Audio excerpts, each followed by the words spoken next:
पहुंच रहा है योगी प्रयागराज में।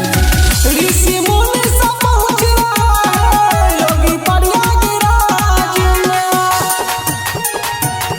प्रयागराज में मां सरस्वती रिकॉर्डिंग स्टूडियो।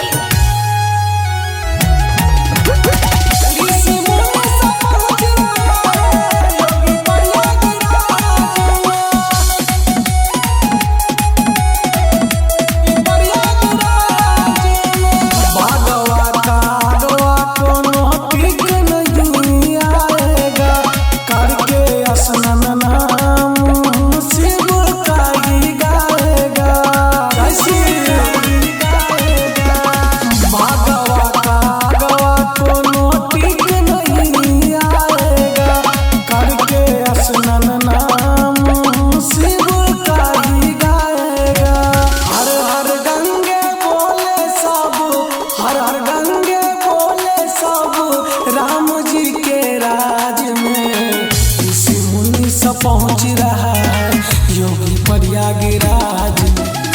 ऋषि मुनि सब पहुंच रहा है योगी प्रयागराज में। प्रयागराज में मां सरस्वती रिकॉर्डिंग स्टूडियो।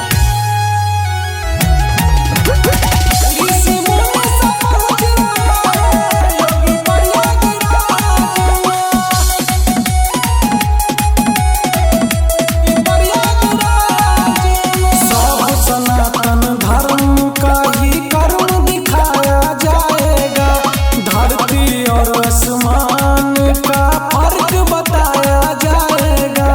फर्क बताया जाएगा।